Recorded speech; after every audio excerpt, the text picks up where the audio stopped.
சுவையான முறையில் வாத்துக்கறி கிரேவி தான் இன்றைக்கி செய்ய போகிறோம். திக்கான வாத்துக்கறி கிரேவி எப்படி செய்யலான்னு பார்க்கலாம்.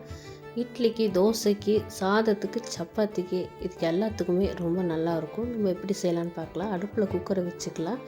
எண்ணெய் இந்த சின்ன கப்பில் ஒரு கப்பு எண்ணெய் சேர்த்திக்கிறேன். சோம்பு ஒரு ஸ்பூன் சேர்த்திக்கிறேன். இந்த நட்சத்திர ஸ்டார் அது ஒன்று சேர்த்திக்கிறேன். 2 துண்டு பட்டை, ஒரு ஸ்பூன் சோம்பு சேர்த்திக்கலாம். பொரியிட்டும் 2 பெரிய வெங்காயம் பொடியாக கட் பண்ணி வச்சுருக்கேன். இந்த வாக்கில் கட் பண்ணி வச்சுருக்கேன். இதே போட்டுக்கலாம்.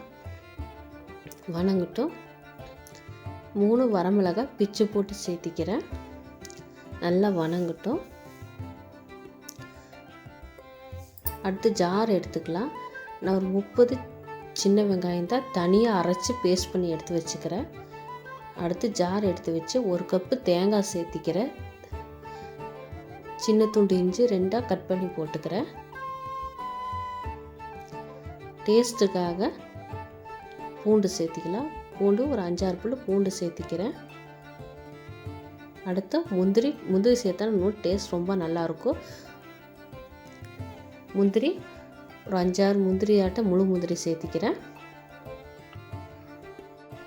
அடுத்து வரமிளகாய் 3 வரமிளகாய் சேர்த்திக்கிறேன். கொஞ்சமாக தண்ணி சேர்த்து அரைச்சிக்கலாம்.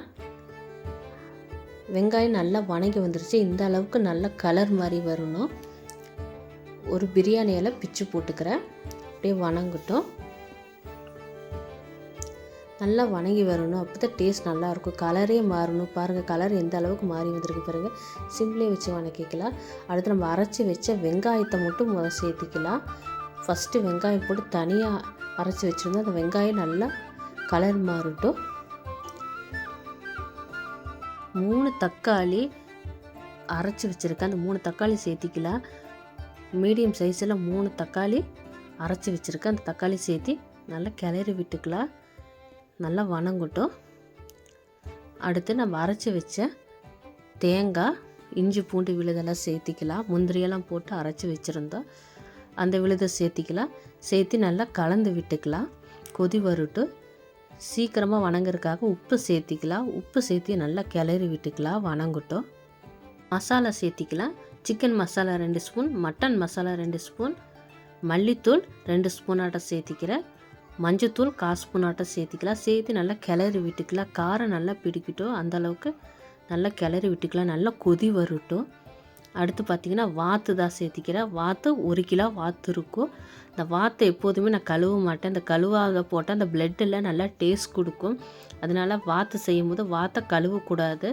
நம்ம க்ளீன் பண்ணும் போதே அங்கே நல்லா கழுவி க்ளீன் பண்ணி சொன்னோம்னா க்ளீன் பண்ணி கொடுத்துருவாங்க. அப்புறமா கட் பண்ணி போட்டுக்கலாம்.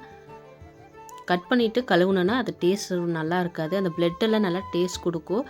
அதனால் அதை அப்படியே சேர்த்திக்கலாம்.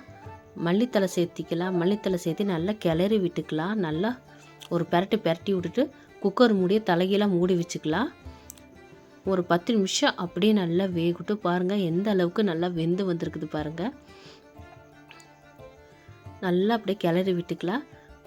ஒரு 1/4 மணி நேரம் மட்டும் அப்படியே விட்டுருத. ஒரு 15 நிமிஷம் சிம்லேயே வச்சோம்னா இந்த அளவுக்கு மசாலாவெலாம் நல்லா மேலே வரும். கருவேப்பிலத்தில் போட்டு கிளறி விட்டுக்கலாம். குழம்பு நம்மளுக்கு எவ்வளோ தேவையோ அந்த அளவுக்கு தண்ணி சேர்த்து நல்லா கிளறி விட்டு உப்பு காரம் ஒரு டைம் பார்த்து செக் பண்ணிக்கலாம்.